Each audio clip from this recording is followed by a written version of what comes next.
Bonjour à toutes et à tous, j'espère que vous allez bien. Alors aujourd'hui, je vous retrouve pour vous présenter un oracle qui est paru assez récemment, au mois de mars donc 2023, l'oracle enchanté des contes de fées par Émilie Porte et les illustrations sont de Sylvaine Duménil. Alors, je suis très content de vous le présenter parce que c'est un oracle vraiment très intéressant et d'autant plus que j'aime beaucoup les créations d'Émilie Porte. J'aime beaucoup voilà, ses livres et également les jeux, enfin la construction de ces jeux. Alors peut-être que vous la connaissez déjà, Émilie Porte qui a fait d'autres oracles, hein, bien sûr. L'oracle Fontaine, c'est un des plus connus. Il y a également Vos rêves et leurs secrets. Et il y a un livre que j'ai présenté également sur ma chaîne que j'aime beaucoup. C'est le tirage en croix du tarot de Marseille. Alors, ce qui est bien avec Émilie Porte, c'est que la lecture est toujours très fluide, comment dire. Je trouve que les mots sont justes à chaque fois et en même temps ils sont très clairs. Enfin, on comprend toujours facilement et les images qu'elle utilise sont toujours très parlantes. Donc c'est pour ça que j'aime beaucoup et les jeux sont toujours bien construits. Alors, celui-ci, donc, il est paru chez Grancher dans un très joli coffret. Alors, on le voit pas forcément à la vidéo, mais les motifs qui sont ici sont en relief au niveau du toucher. Voilà. Et je vais vous lire la 4e de couverture. Pénétrez dans l'univers enchanté des contes de fées grâce à cet oracle créé par Émilie Porte, qui dévoile la dimension cachée des histoires de votre enfance. Que vous soyez face à la vérité du miroir magique sur le point de saisir la clé de votre destinée ou égaré dans la forêt profonde, la richesse symbolique des contes vous guidera au quotidien comme dans votre quête intérieure. Vous vous découvrirez tendre comme la fée, rebelle comme la sorcière ou irascible comme le dragon, et comprendrez mieux vos choix et vos comportements. Alors laissez le petit Pousset, Cendrillon ou la petite sirène vous parler de vous et réenchanter votre vie. Alors j'ai dit 4e de couverture, mais en fait c'était arrière du coffret que je voulais dire, parce que c'est pas un livre. Mais bon, vous m'avez compris. Donc on a le jeu de cartes, donc il y a 36 cartes, et on a le livre d'Émilie Porte, qui explique donc les cartes. Alors, ce qui est bien dans ce bouquin, c'est que, enfin dans ce jeu, c'est que il est question ici des contes de fées, mais on ne tombe pas dans j'allais dire le cliché, mais c'est pas ça, c'est plus comment dire, la facilité de parler uniquement de l'enfant intérieur. Parce que souvent, les jeux sur les contes de fées, on nous parle beaucoup de l'enfant intérieur, des blessures, etc. Bon, c'est bien, hein, c'est intéressant, mais il y en a beaucoup en fait qui sont sur ce thème. Et là, ce coffret, il propose de finalement utiliser les contes de fées, mais d'un point de vue, comment dire, de notre vie d'adulte de tous les jours, quoi, en fait. Il n'y a pas de... C'est pas orienté enfant intérieur spécifiquement, et ça, c'est chouette. Alors, le coffret, on ouvre... Enfin, on récupère le livre comme ceci, par en dessous. Et ici, on a les cartes.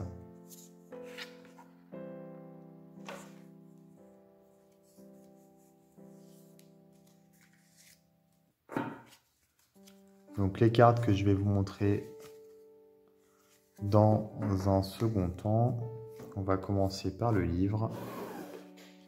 Parce que j'aime bien toujours commencer par le livre. Alors, le chapitre 1, il était une fois l'oracle enchanté des contes de fées, forcément. Alors, voilà, l'auteur Émilie Porte s'est inspiré de Charles Perrault, les frères Grimm, et Hans Christian Andersen, bien sûr. Donc ce sont les contes de fées les plus célèbres. Donc les contes des histoires qui rassurent, puisqu'effectivement ce sont des histoires qui sont, comment dire, c'est un univers merveilleux, voilà, qui nous permettent en fait de dépasser certaines situations. Les personnages principaux des contes sont toujours dans des aventures, des situations difficiles, des aventures avec où il y a des personnages un petit peu monstrueux quelquefois, etc. Il y a des épreuves, une série d'épreuves qui va donc leur arriver, mais ils devront donc surmonter ces épreuves. Et donc forcément, ce qui est mis en avant, c'est la capacité de réussir à surmonter ces épreuves, que ce soit par le courage ou alors par la ruse, voilà, peu importe. En tout cas, généralement, ça se termine bien. Donc, c'est rassurant parce que ça nous enseigne qu'on peut justement surmonter les épreuves, tout simplement. Des récits initiatiques, puisqu'il est souvent question du passage à l'âge adulte, hein, tout simplement. Bon, c'est très bien expliqué dans le livre. Ici, l'oracle enchanté des contes de fées, quel est le conte de notre vie? Donc voilà, il était une fois, c'est comme ça qu'on commence un conte, c'est comme ça qu'on commence l'oracle, ici également, première carte. Donc ça va être le conte de notre vie. Donc on va quelque part reprendre un petit peu comment dire, le contrôle en fait, grâce à ce jeu. Alors le contrôle, dans le sens, il va nous permettre d'y voir un peu plus clair et de forcément construire une histoire, enfin reprendre le contrôle sur sa vie pour pouvoir construire l'histoire qu'on a envie de construire, donc pour pouvoir construire le conte qu'on a envie de construire. C'est un petit peu ça l'idée. Quand on s'intéresse aux cartes, forcément on a envie d'avoir des éléments qui vont nous permettre d'avancer positivement, et forcément ici, comme il est question de conte de fées, donc on va donc créer son propre conte. Alors ici, présentation du livre. Donc voilà, elle explique tout simplement comment se compose le livre. Alors justement, la première carte, il était une fois, la voici. On l'a ici illustrée également. Alors, j'entame un nouveau chapitre de ma vie. Donc ici, on a une petite phrase qui résume la carte. On a ici donc, comment dire, le lien entre la carte et le thème des contes de fées. Donc, par exemple, il était une fois, c'est pas spécifique à un conte, bien sûr. Donc, mais bon, c'est une phrase qu'on a toujours, souvent en tout cas, au début des contes. Ensuite, la symbolique.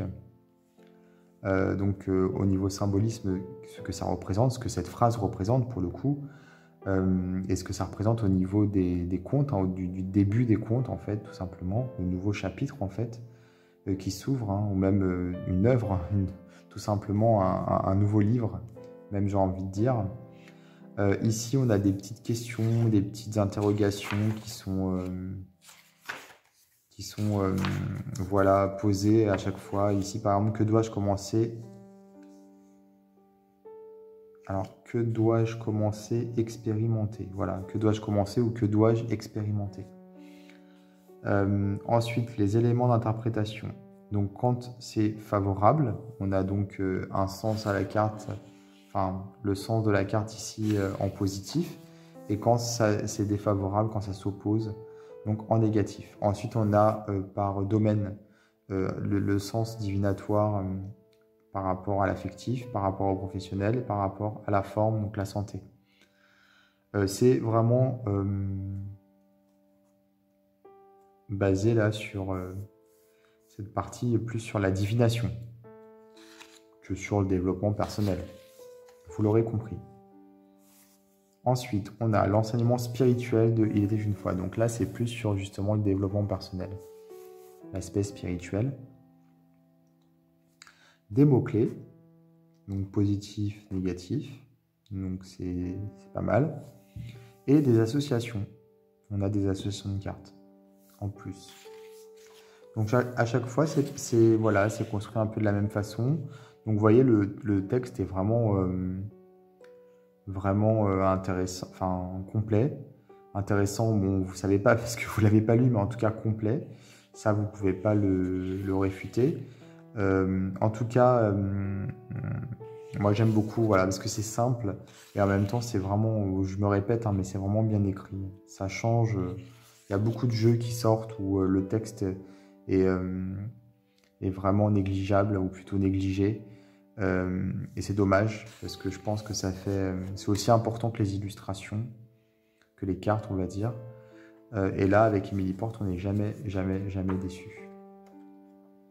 Donc, on a ici toutes les significations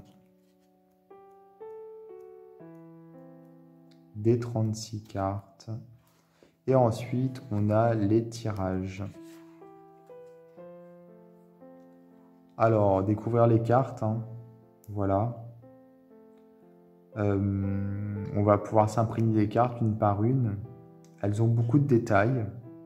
Je vais vous montrer. J'aime bien le style des illustrations dans le sens où je le trouve... comment expliquer? Il y a beaucoup de détails en même temps, je les trouve assez simples. Donc en fait, ça nous permet de nous focaliser rapidement sur certains éléments en fonction du moment où on va tirer les cartes, on va être plus attiré, ou du tirage par un élément plutôt qu'un autre. Mais en tout cas, elles sont riches, mais en même temps, elles ont une iconographie, une esthétique relativement simple. Donc ça en fait des outils, ce sont des outils très ludiques, intuitifs, voilà, c'est peut-être plus le terme. Et il y a des éléments qui reviennent entre les cartes. Et ça, c'est pas mal, vous allez voir dans les illustrations. C'est ce qui est expliqué ici. Voilà, donc c'est un petit peu comme les petits cailloux du petit pousset. On retrouve par-ci par-là sur le chemin du conte qu'on va créer différents éléments qui vont revenir. Ça fait un petit peu écho, les cartes font écho les unes aux autres. Je trouve ça très intéressant et en même temps, lors d'un tirage, ça nous permet aussi de nous attarder un peu plus sur certains éléments si on voit justement que ça revient. Voilà. Par exemple, ici, on voit l'exemple, je ne sais pas si vous voyez, la carte du château, la carte de rose d'épine, on retrouve le château, voilà, dans la carte de rose d'épine. Donc en fait, on va avoir comme ça des choses qui reviennent. Ici, par exemple, le dragon de trésor, il est aussi présent dans Dragon, donc dans la carte dragon, hein. Donc si vous voulez, on le retrouve des choses qui reviennent comme ça. Donc c'est vraiment sympa. On va pouvoir suivre les différents contes également, puisque voilà, c'est pas toujours comme pour Il était une fois, c'est pas attribué à un seul conte, mais on va avoir des contes qui reviennent. Voilà, c'est pas mal. Et puis après, on a les méthodes de tirage qui sont proposées. Avec, en plus, vous allez voir des exemples. Voilà. À chaque fois, il y a des exemples. Des tirages assez simples, hein. De toute façon, les tirages les plus simples sont les mieux. Et puis, forcément, le tirage en croix. Puisque Emily Porte a écrit un livre là-dessus. Donc, forcément, c'est normal que celui-ci figure dans ce jeu, quelque part. C'est logique. Alors, voilà, la première carte, Il était une fois. Donc, on a ici Rose d'épine, justement. Donc, plutôt la Belle au bois dormant. D'ailleurs, on la voit ici, qui dort dans son château. Alors, je dis plutôt parce que, comme je disais, on a des éléments qui reviennent. Et puis, on peut avoir quelquefois différents contes pour la même carte, hein, quelque part, hein, si on veut. Et puis, on est libre hein, d'avoir dans les différents contes, on a les archétypes qui reviennent souvent, c'est un peu les mêmes, donc on va pouvoir retrouver des choses par-ci par-là. Donc ici, ce sont les paroles. Donc le fameux château, hein, comme je disais, qui est ici également. Et d'ailleurs, dans la première carte, il était une fois, on a également un petit, comment dire, on a plein de petites choses des autres cartes. Tu vois, vous voyez ici, on voit d'ailleurs la Belle au bois dormant qui est ici. On la voit également ici. Enfin, je pense que c'est elle. Donc, château. Le village, cité. Donc, on va pouvoir aussi, voilà, avoir des indications sur, comment dire, j'allais dire la géographie, mais c'est pas ça. C'est plus le fait de pointer un lieu en particulier ou voilà, vous voyez ce que je veux dire, ça peut aider pour la divination. Et je pense que cette carte, elle est assez représentative de ce que j'expliquais, c'est qu'il y a beaucoup de détails, parce que c'est vrai qu'il y en a beaucoup, vous voyez. Et en même temps, l'iconographie, l'esthétique, l'esthétisme de la carte, je ne sais pas si on dit l'esthétique ou l'esthétisme, je pense que l'esthétisme de la carte reste simple quelque part. L'iconographie est assez simple en fait. Croiser des chemins avec la boussole en bas. Les bottes de 7 lieues. Chasseur-sauveur.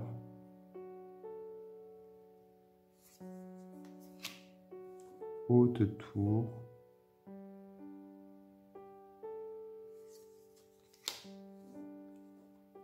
Rouet, cycle. Ça fait penser également à la roue du tarot. Alors je regardais parce que je n'ai pas pensé à ce qu'il peut y avoir un lien. Bon là le 10 ça fait penser à la roue qui est le 10 également. Mais est-ce que les autres cartes... Ah oui, il pourrait y avoir un petit lien avec le tarot. Puisqu'on a ici le 7, hein, chariot. Là il y a un déplacement avec les bottes. Hein. Donc le 6, les amoureux, souvent c'est le choix. Donc il y a une construction un petit peu tarot. Hein. Je crois pas que dans le bouquin ce soit expliqué. Bon, ici non, village, pas trop. Je pense pas en tout cas. Le 4, pas mal quand même, ouais, le château avec l'empereur. Hein. Ça colle. Hein. Ce côté costaud. Bien ancré. La parole ici. Je reviens un peu en arrière. Ouais, si, il y a quand même une petite... j'aime bien. J'avais pas fait gaffe à ça et en fait, il y a quand même une petite corrélation parfois avec les cartes du tarot. Donc Emily Porte se serait servi un petit peu de la construction du tarot hein, pour construire ce jeu quelque part. Pas à chaque fois, hein, mais moi je suis très attaché au tarot, donc forcément ça me convient. Alors miroir magique hein, ici, qui est la plus belle. Avant minuit.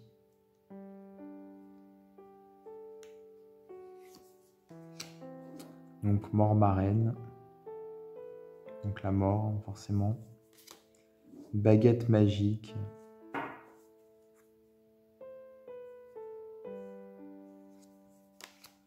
Le loup qui prend donc la place de la carte du diable quelque part.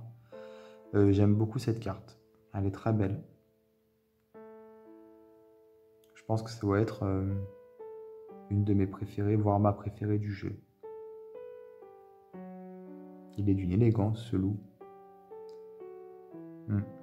J'aime beaucoup, beaucoup, beaucoup.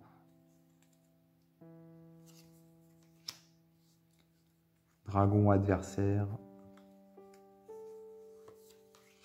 La fée. Donc la fée hein, qui forcément fait penser à l'étoile. Le foyer ici.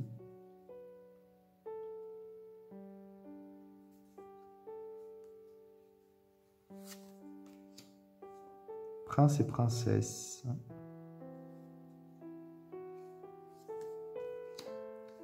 Le réveil, qui rappelle aussi un peu le jugement. L'amour vrai. Très belle celle-ci aussi, couleur du temps. C'est très poétique, je trouve, comme nom de carte. Couleur du temps. Associer le temps à la couleur ou la couleur au temps. Je trouve ça assez profond. C'est le cas de le dire ici, forêt profonde. J'ai pas fait exprès, pour le coup. J'aime bien. On voit le petit chaperon rouge ici, dans un petit coin. Cheminement, avec différentes étapes. On a les différentes saisons.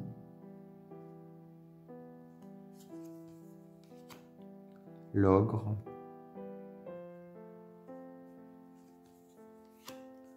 Transformation.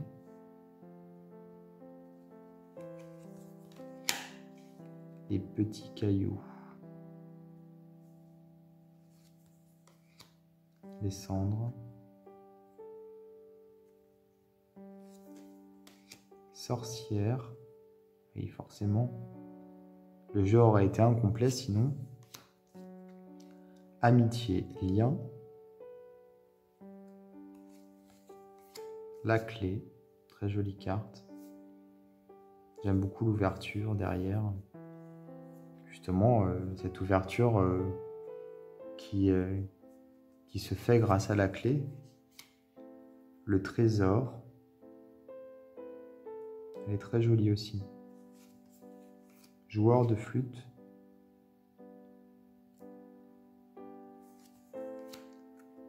Table dressée. Sous la mer avec la sirène. Et Poussette, cœur épanoui.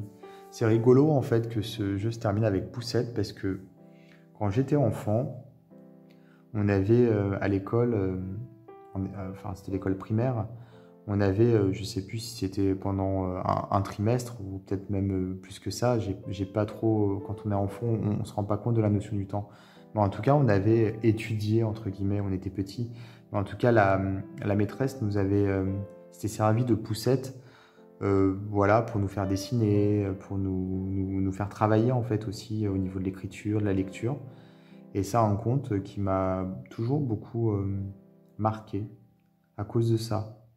Parce que c'est un conte qui est rattaché à des souvenirs voilà, concrets, on va dire, puisque on a eu des activités par rapport à ça. Donc c'est rigolo, c'est un petit clin d'œil pour le coup.